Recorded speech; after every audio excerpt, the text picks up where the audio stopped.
Congressman Egay Arisa, sir. Magandang umaga po sa inyo, Kong. Magandang umaga, Nakay. Opo, ayan.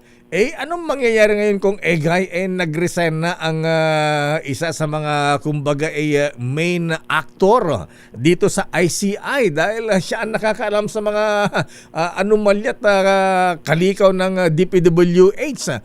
Ano na ang mangyayari ngayon, Kong? Hindi pa. Sa opinion ko, dead na yan. Dead na? ICI. Allah, dead on arrival na. Patay. Zero credibility.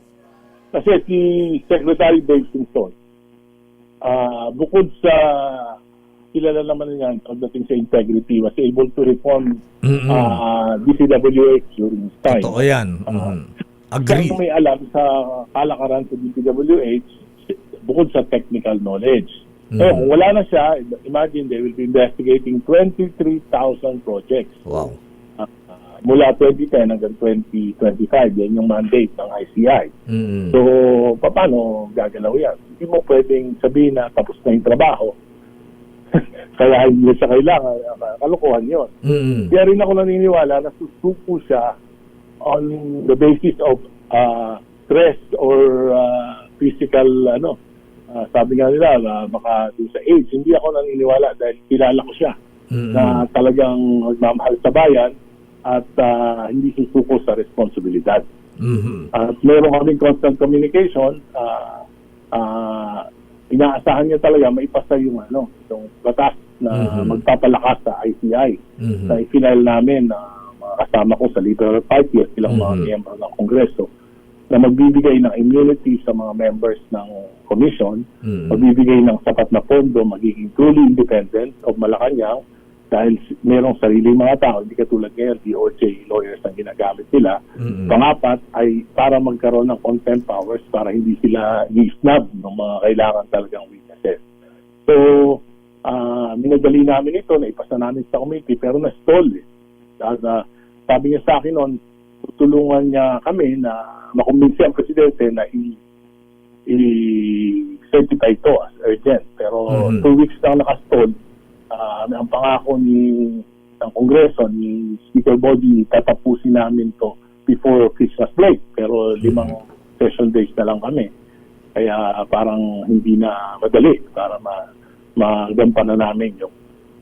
at nakita ko na frustrated siya sa mga issues. Dahil sinabi ko nga sa kanya, tech-based, baka maging tingin sa inyo, washing machine. Oo nga pala pa. Hindi lang washing machine. Ang pagpa ng Office of the President, wala namang suporta. Kaya nga sabi niya, ang alam ko, ang frustration niya, kasi nga, na ano nangyayari, they are risking their lives, their families, their privacy, to solve the problems of Malacanang. Yan yung nakikita ko na Kong Egay, ikaw at saka si Secretary Babe Singson ay parehong naging malapit kay dating Pangulong Noynoy Aquino. Bilang dating magkasama sa Aquino administration at sabi mo nga nagkakausap kayo. Itong resignation niya, nakausap mo ba kung bakit siya ano ang tunay na dahilan, iba pang dahilan na hindi niya binanggit sa media? Hindi, yan yung, actually, hindi ko alam na mag-resign na siya kagad. Alam ko lang, frustrated siya.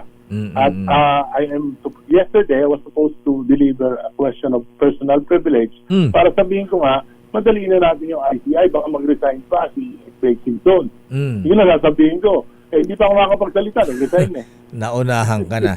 So anong alternative kung Egay, ano ang dapat gawin ngayon na inalis na ang isang magaling, napaka-credible na tao sa ICI?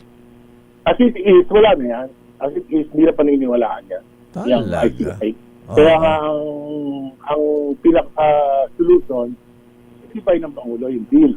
Tapos mag-appoint talaga ng 5 credible. Mag-appoint siya naman mag-appoint meron lang kami nilagay ng mga parameters kung sino yun. Dapat may from academe, from civil society, tapos may mga justice of the Supreme Court. Yan yung di mag-appoint na lang ng mag-fresh start. Tapos, huwag pakialaman ng Malacanang yung trabaho nila. Sa bigat ng Kasi trabaho, whether we like it or not, there's an accusation against the president that he's involved. Indeed. Yun, whether we like it or not. Di ba? Pangalawa, hindi man siya involved, meron din siyang kapabayaan dahil 3 budget na sinalaula ng Kongreso, 19 Congress, pinabayaan niya. Naku. Pinabayaan niya yung mawala yung 60 billion sa PhilHealth. Pinabayaan niya na mawala yung 107 billion sa PDIC. Pinabayaan niya yung mga foreign assisted projects ay hindi napondohan. Kaya madidelay na yung Metro Subway ng 4 years. Ganun din yung PNR Elevated Railway. So meron siyang pananagutan dito. Kaya dapat talaga ay gawin niyang kapanipaniwala yung investigative body nito. Kung Egay, ayan, naanaban yung membership ng ICI, napakabigat yung kanilang ang daming iniimbestigahan. Hindi ba kulang yung 3 miyembro? Di ba dapat idagdagan yan? Kaya nga, doon sa aming bill, 5. 5 yung bill ninyo. Oh. 5. 1 from the academe, 1 from the civil society, and dapat sana, and subsume yung 3 members na ngayon. Pero nawala na nga si Sec Babes. Ayan. Isa na lang kung Egay, anong reaksyon nyo dun sa mga mungkay na dapat daw ay ang Kongreso, moto proprio ay magsagawa din ng investigasyon? Pwede ba ibigay din sa Ethics Committee ang mga inaakusang mga kontratista kung Egay? Yun ang problema. Nakita naman natin yung Infrahome. Anong nangyari? Investigate ourselves. Nag-motion ako to invite Saldico. May nag-object. Ngayon, pinapauwi na nila. Pero paano uuwi yung tao? Diba? Inunan niyo pa raw si Kong Miao Kiko Barsaga. Anyway, maraming salamat Kong Egay sa mga paliwanag. Thank you at nakapanghinayang naman at nag-resign ang Secretary Babe Singson sa ICI.